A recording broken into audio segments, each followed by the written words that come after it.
Con todos. Buenas noches a nuestros amigos que nos acompañan por internet. Esta noche vamos a desarrollar el tema del empleo de la riqueza. Cómo es que debemos proceder, cómo es que debemos mirar la actitud que debemos tener ante la riqueza, ¿no?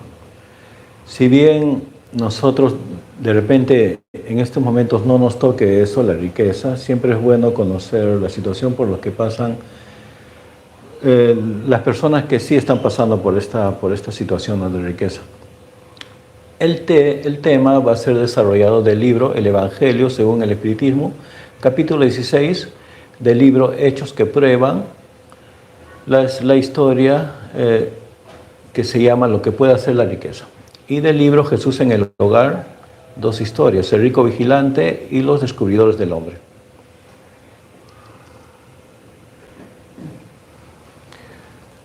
Veamos qué nos dice el Evangelio. No podéis servir a Dios y a Mamón. Acordaos bien de eso, vosotros, a quienes domina el amor al oro, vosotros que venderíais el alma para poseer tesoros, porque ellos dan lugar a que os elevéis por encima de los demás hombres y os proporcionan el goce de las pasiones. No podéis servir a Dios y a Mamón. Así pues, si sentís vuestra alma dominada por la codicia de la carne, apresuraos a soltar el yugo que os oprime, porque Dios, justo y severo, os dirá: ¿qué has hecho, administrador infiel, con los bienes que te confié? ¿Empleaste ese poderoso móvil de las buenas obras exclusivamente para tu satisfacción personal? Bueno, acá la lectura nos indica, ¿no?, que es difícil servir al bien, a los valores buenos, a la justicia, a todo lo bueno que representa a Dios, que es Dios, si es que nos inclinamos exclusivamente a acumular dinero, ¿no? Sobre todo si lo acumulamos en el sentido de que para obtenerlo vale todo, ¿no? El fin justifica los medios. En estas situaciones es de lo que nos alerta eso, ¿no? Que debemos tener cuidado, porque esa situación nos complica y es como un castillo de naipes que en cualquier momento puede acabar, ¿no? Dios nos dice que nos va a pedir cuentas sobre la forma en la que administremos eso, ¿no? Se puede deducir de esto que en realidad la riqueza no es mala, ¿no? Es un instrumento valioso para hacer buenas obras. Y el mal resultado de esto procede básicamente de cómo uno usa esa herramienta, ¿no? Puede servir para hacer buenas obras o puede servir para satisfacer nuestras bajas pasiones, ¿no? Porque cuando uno es rico, tiene mucha plata, las tentaciones vienen, ¿no? Esa es una de las cosas que uno tiene que tener en cuenta cuando es rico. Cuando es rico, pues siempre van a surgir tentaciones de cualquier tipo, ¿no? Y también otra cosa que uno debe saber es que cuando tiene tanto dinero, se le prueba en el sentido de que tiene que utilizarlos para producir bienes, ¿no? Para producir bienes en favor de los demás. Si uno hace eso, entonces la riqueza ha cumplido su fin, ¿no? Has cumplido, no has sido ese administrador infiel, sino has sido un administrador que ha dado buenos resultados, ¿no?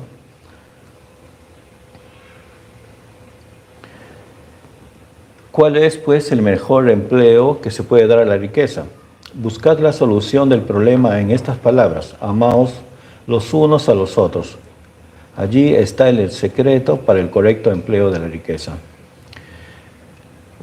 La riqueza, cuando nosotros queremos emplearlo, ayudando a los demás, a veces nos es difícil tomar una decisión para emplearlo correctamente, ¿no? A veces no sabemos si ayudar con dinero, si sea bueno o lo mal acostumbramos, o esas cosas cada situación hay que analizarla mediante la razón, ¿no?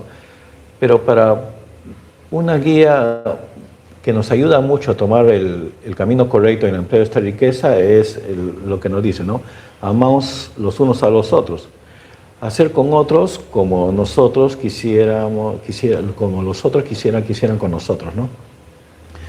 Tomando esas directivas, podemos casi siempre acertar en el buen uso de la riqueza, ¿no? Lo que sí debemos sacar de por sí es eso del fin justifica los medios, ¿no? Eso es totalmente lo opuesto a esta idea que nosotros debemos utilizar. Cuando uno utiliza el fin justifica los medios, atropella a las personas, ¿no? Atropella a las personas por conseguir lo que quiere, ¿no? Incluso puede llegar al robo, a la extorsión, tantas cosas que pasan, ¿no? Cuando uno quiere adquirir algo que desea, ¿no? Por eso lo que debemos primero considerar es esta idea, ¿no? De amaos los unos a los otros, y con esto vamos a poder evitar muchos errores, ¿no? Con el empleo de la riqueza. ¿Qué nos dice esta diapositiva? Invierte tus riquezas en la empresa que nunca fracasa y que te dará importantes intereses, la de las buenas obras. La riqueza de la inteligencia debe servirte tanto como la del oro. Esparce alrededor tuyo los tesoros de la instrucción, porque esparce sobre tus hermanos los tesoros del amor, pues habrán de fructificar. Acá nos dice de que el empleo de la riqueza, como les dije, es una prueba para hacer buenas obras, para producir bienes en favor de los demás, ¿no? ¿Qué podemos pensar de esto?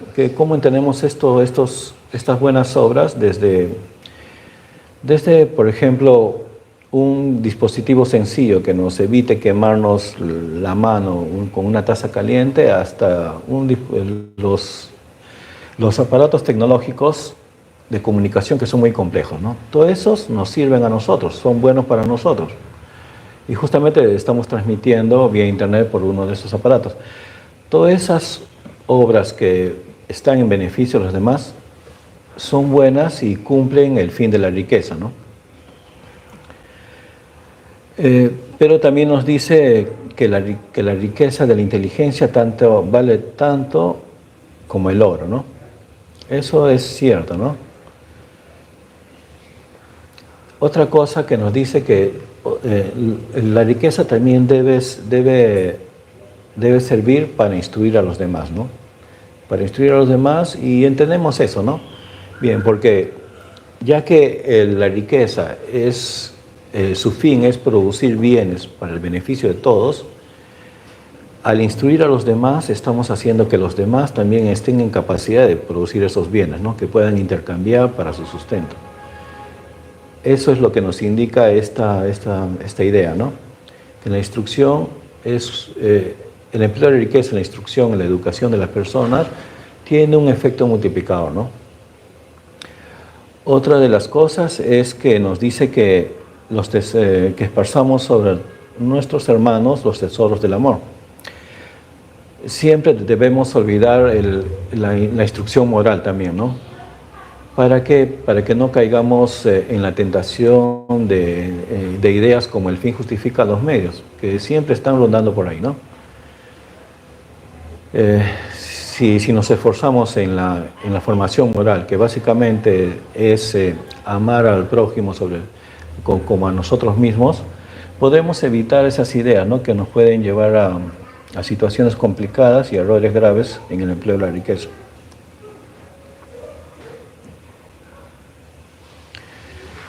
Cuando considero cuán breve es la vida, me impresiona dolorosamente la incesante preocupación de que es objeto en vosotros el bienestar material, mientras que atribuís tan poca importancia a vuestro perfeccionamiento moral, al que consagráis poco o ningún tiempo, que debe importaros para la eternidad.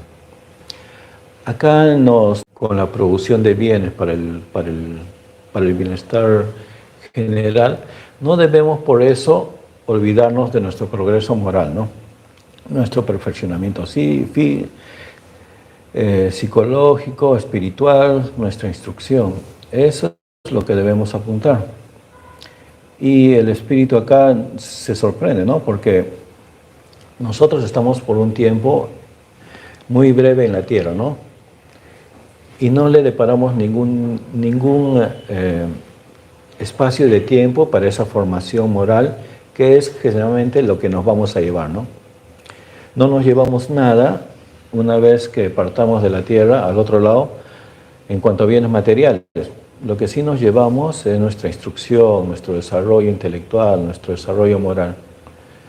Esto me recuerda a la historia de Alejandro Magno, ¿no? Que en su funeral, para su funeral, él pidió que lo enterraran extendiendo las manos, ¿no? ¿Y qué significaba eso? Que él se iba con las manos vacías. Y es cierto, ¿no? Cuando nos vamos de la tierra, nos vamos con las manos vacías. No nos llevamos las riquezas materiales que hemos acumulado. Sí, las riquezas espirituales, ¿no? Por ejemplo, el que se llevó, Alejandro Magno, que se llevó de su formación militar, su formación académica, su capacidad de liderazgo, todas esas cosas estuvieron con él. Y él se llevó con eso al otro lado, ¿no? El espiritismo nos cuenta que él también fue, en sus siguientes vidas, nació como Julio César. Alejandro Magno en sus siguientes vidas fue Julio César. Y también nos cuenta que no solo fue Julio César, ¿no? Sino fue Napoleón Bonaparte. Esos tres personajes estaban alumbrados por un mismo espíritu. Y ahí podemos ver, ¿no? Que lo que nos llevamos son nuestras cosas, las formaciones que tenemos, ¿no? No nos llevamos la riqueza, sino nos llevamos lo que nos gusta y lo que hacemos, ¿no? Hay una frase que dice que donde está tu riqueza, está tu corazón, ¿no? Y este señor le gustaba mucho la vida militar y ahí es por donde progresó, ¿no? O porque él más se dedicó. Y podemos ver, ¿no? Que de seguro en la época de Julio César o en la época de Napoleón, el que mantuvo su riqueza espiritual, su formación moral, fue él, ¿no? Y gracias a eso pudo en su época también gozar de esa, ¿no? En esas tres encarnaciones, ¿no? A esto se refiere, ¿no? En que lo más importante es nuestra formación, nuestro desarrollo personal, nuestro desarrollo moral, nuestro progreso espiritual, ¿no? Es un ejemplo, ¿no? Hay varias formas de progreso espiritual e intelectual, ¿no?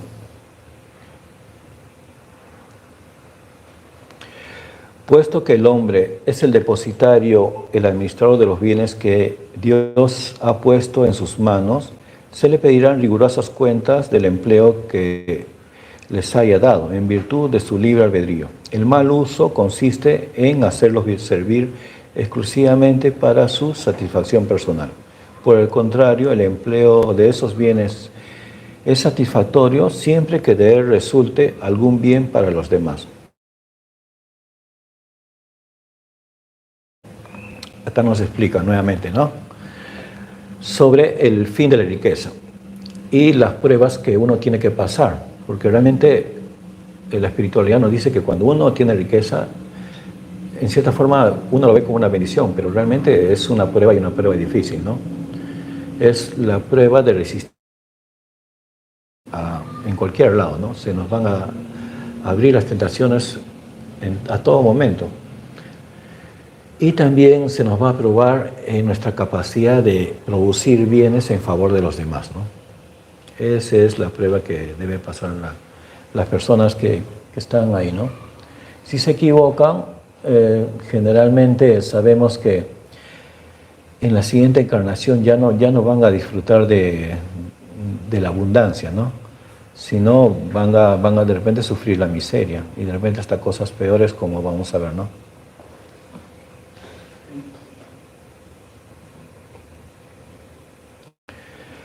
La beneficencia no es más que una de las maneras de emplear la riqueza. Atenúa la miseria actual, aplaca el hambre, preserva el frío y proporciona asilo a quien no lo tiene. No obstante, hay un deber que es al mismo tiempo imperioso y meritorio, el de prevenir la miseria. Bueno, si bien nos dice que el donar víveres, ropa, auxilio, ¿no?, en alguna situación grave, también es un empleo válido de la riqueza, no es el único, ¿no? Nos dice que la principal y la forma imperiosa es preservar la miseria. O sea, anticiparnos a que la gente sufra miseria.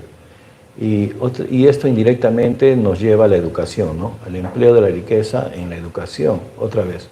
Porque sabemos que una persona instruida va a tener la capacidad probablemente más fácilmente de producir bienes e intercambiarlos, ¿no? Ese es uno de los... Y se puede ver, ¿no?, en los países donde más la gente se educa, son los países que más progresan, ¿no? Y eso básicamente, ¿no? Otra cosa que podemos observar de nuestra realidad es, por ejemplo, en el Perú, ¿no? Sabemos que a veces estamos progresando en cierta etapa, llega un momento en que ese progreso empieza a declinar y otra vez estamos desesperados todos, buscando qué comer, ¿no? Y así, otra vez estamos subiendo, progresamos y otra vez caemos. ¿A qué se podría deber esto? Pues básicamente a que estamos fallando en la instrucción moral, ¿no? Si nosotros tuviéramos la suficiente capacidad moral para evitar tantas tentaciones a las que está expuesta esa gente, la riqueza, la que nos pone la riqueza, no fallaríamos tanto, no caeríamos en la corrupción que complica todo, que pone trabas a las personas que quieren desarrollar un proyecto en favor de los demás, ¿no? Y básicamente, si supiéramos entender o recordar la máxima que dice que hacer por otros lo que quieren que hagamos, que se haga con nosotros, no caeríamos, ¿no? Estaríamos siempre progresando. Básicamente sabemos que la corrupción es el motivo al que siempre un país, cuando está subiendo, baja, ¿no? Baja su producción.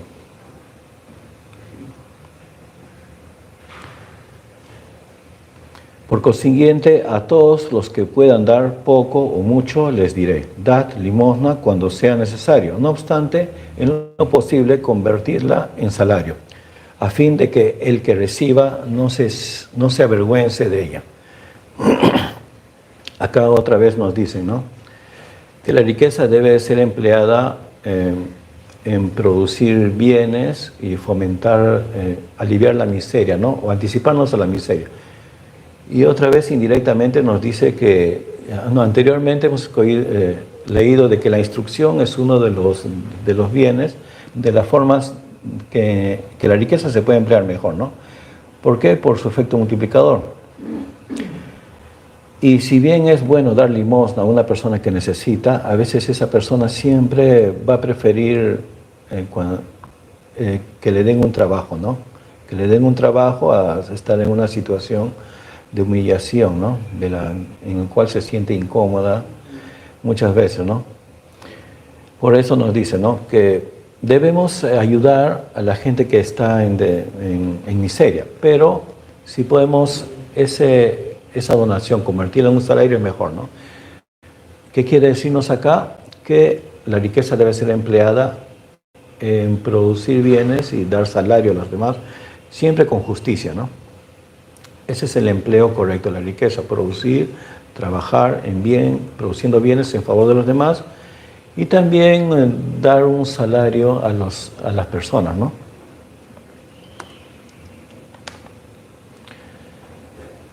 Esta es una de las historias de las que comenté, del libro Jesús en el Hogar. Y acá hay acá hay una explicación, una locución final de Jesús. Esta historia cuenta que estaban discutiendo, no estaban discutiendo los discípulos, y Jesús estaba esperando un momento que todos se calmaran, porque la discusión era sobre las riquezas y las pruebas, ¿no? Y la historia dice así, ¿no?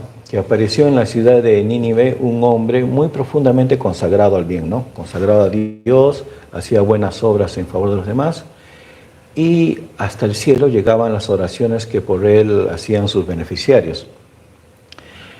Por eso los arcángeles estaban pidiendo a Dios que ya se trasladara a este señor al cielo, ¿no?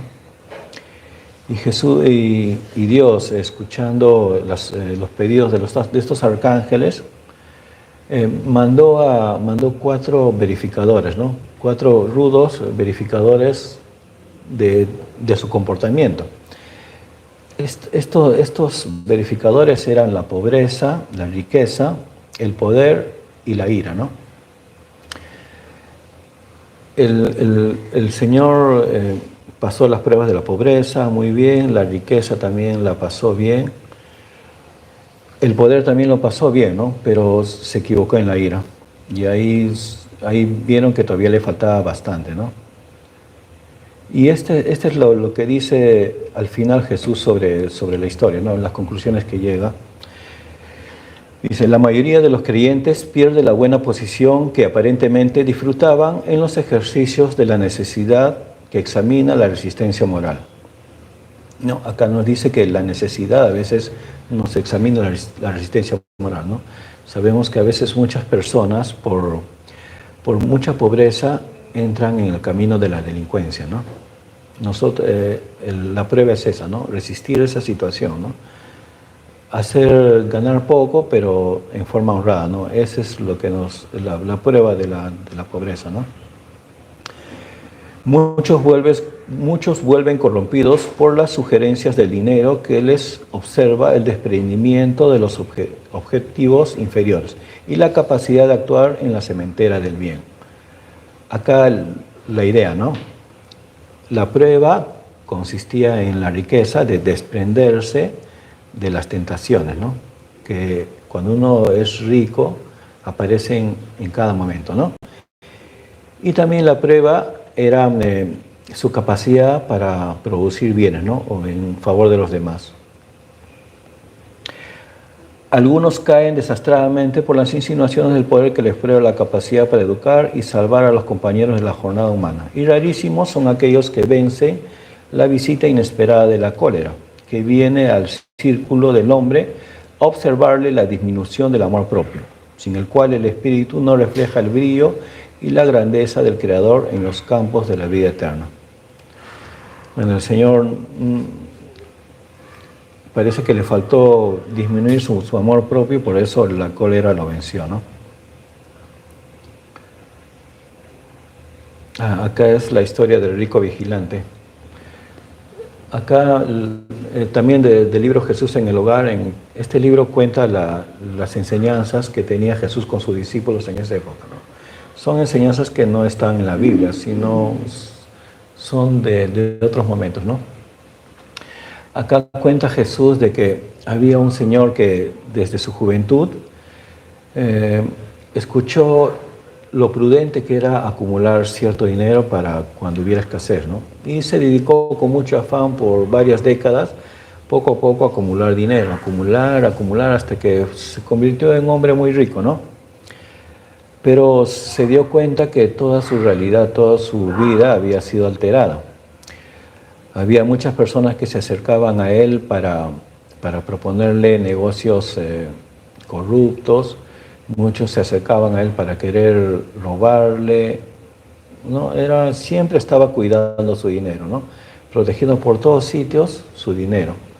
También notó que su esposa ya estaba tan dedicada a cosas superficiales y ya no se dedicaba a él.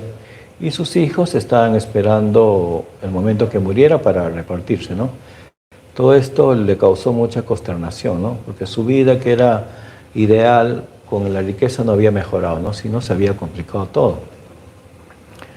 En este caso sucedió así, ¿no? No siempre sucede, pero sucedió así. Y muy afligido pidió a Dios la ayuda, ¿no? Y en un sueño se le apareció un ángel. Y este ángel al final explica esto, ¿no? Le dice que toda fortuna que corre a la manera de las aguas cristalinas de la fuente es una bendición viva. Pero toda riqueza en reposo inútil es un pozo venenoso de aguas estancadas. ¿Por qué exigiste un río cuando el simple vaso de agua te sacia la sed? ¿Cómo te animaste a guardar alrededor de ti graneros tan repletos, cuando unos pocos granos de trigo te bastaban para la alimentación? ¿Qué motivos te indujeron a acumular centenas de pieles alrededor del hogar, cuando algunos fragmentos de lana te calientan el cuerpo? En tránsito al sepulcro, vuélvete y convierte tu arca de monedas en cofre milagroso de salvación. Extiende los júbilos del trabajo, crea escuelas para la cementera de la luz espiritual e improvisa la alegría a muchos. El dinero de la tierra vale solamente por el bien que puede hacer. Bueno, parece que este señor básicamente estaba satisfaciendo sus necesidades personales, ¿no? Necesidades de alimento en exceso, ropa en exceso, todo, pero se había olvidado de esparcir todo ese bien que la riqueza trae a los demás, ¿no? En forma de escuelas, ¿no? Todo había sido para la satisfacción personal. Por eso es que todo se le estaba complicando. La gente esperaba que tanta riqueza, supongo que produjera bienes, ¿no? Y que pueda producir gente asalariada, todo, ¿no? Pero parece que no era el caso, ¿no? Felizmente el Señor escuchó los consejos y poco a poco le dio solución a la situación, ¿no? Acá esta historia, lo que puede hacer la fortuna, es del libro de los Hechos que prueban de Amalia Domingo Soler, ¿no? Amalia Domingo Soler era una espiritista que vivió a mediados del siglo XIX. Y entre ella y sus amistades estaban caminando por las calles, ¿no? Y vieron a una niña que estaba siendo conducida en un coche bastante miserable, tapada con cubiertas miserables, ¿no? Esta niña no se podía mover porque sus pies estaban totalmente torcidos, enrollados, ¿no? Y también sus brazos estaban inutilizados y la niña sufría de idiotez, ¿no? Los espiritistas les entró compasión y se preguntaron, ¿no? ¿Qué es lo que habría pasado con este espíritu para que tuviera esta situación tan compleja? Y en una de sus sesiones espiritistas se acercó un espíritu y quiso hablar con ellas, ¿no? El espíritu les explicó que aquel espíritu de niña, en una situación muy difícil, había sido le había producido a este espíritu mucho sufrimiento, ¿no? Que si bien era una persona muy favorecida en una vida anterior, había obrado muy mal. Y esto es lo que dice ese espíritu, ¿no? Sobre esta niña que estaba en una situación, ¿no? Terrible. Sí, ese infeliz espíritu llegó a subir al pináculo de todas las grandezas humanas, porque no se contentó con ser mujer bella, sabia y pura. Quiso el poder, quiso la riqueza, pero la riqueza fabulosa. Quiso la soberanía de la seducción. Quiso luchar con todos los enemigos del alma y se dio a los pérfidos halagos de la concupiscencia, manchando el tálamo nupcial.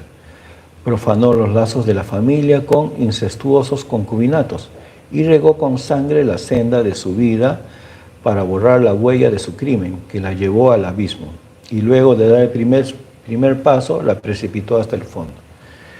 Acá nos habla sobre los terribles errores que cometió, ¿no? Si bien tenía todo para ser feliz, tenía belleza, riqueza, incluso era pura, toda esa situación cambió terriblemente, ¿no? Porque falló, supongo, en la prueba de la riqueza. Se dio a todas las tentaciones, quiso acumular más dinero quiso una riqueza fabulosa, ¿no? Para ella, de seguro, el fin justifica los medios, era su directriz, ¿no? Atropelló a muchas personas, incluso manchó a su familia, y para borrar todo eso, llegó al asesinato, ¿no? Y eso, ahí no se quedó, parece, ¿no? Porque fue el comienzo y de ahí hasta el fondo, ¿no? Llegó hasta el fondo. El fondo quiere decir que cometió todavía más errores terribles, se complicó más la vida, ¿no? Y acá podemos ver una situación extrema en que cómo una persona puede complicarse con la riqueza, ¿no? Con la situación de poder, la riqueza, ¿no? Muy, muy mal empleada. Generalmente en el espiritismo sabemos que cuando uno hace mal uso de la riqueza, dependiendo de la responsabilidad, a veces en la siguiente vida ya carece de ella, ¿no? Viene con una situación solo para lo esencial y a veces hasta ni eso, ¿no? Dependiendo si cuando vimos a una persona en necesidad la apoyamos o la despreciamos, la espiritualidad nos dice que debemos pasar por esa situación de esta persona para poder ser más empáticos, ¿no?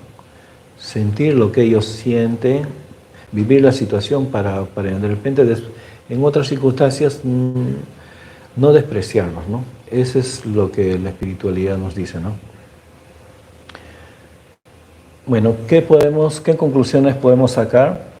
Que las personas que están a prueba o tienen como prueba la riqueza deben solucionar dos situaciones especialmente, ¿no? Primero, que deben resistir las tentaciones que van a haber por el mismo hecho de la riqueza.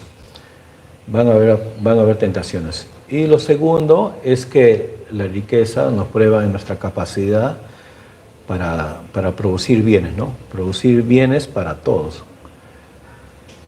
¿Qué bienes? Son muy variados, ¿no? Ya depende de cada uno. Pero esas son las pruebas, ¿no? Y para eso uno tiene que formarse. La espiritualidad también nos dice que un muy buen uso de la riqueza es la instrucción, ¿no? Hacer escuelas, algunos hasta hacen universidades, ese es un buen empleo de la riqueza, ¿no? ¿Por qué? Porque tiene un efecto multiplicador. No solo forma bienes, sino forma personas que puedan producir bienes, ¿no? Bueno, eso sería todo. Si hay alguna pregunta, si no, estaría... Bueno, gracias por todo.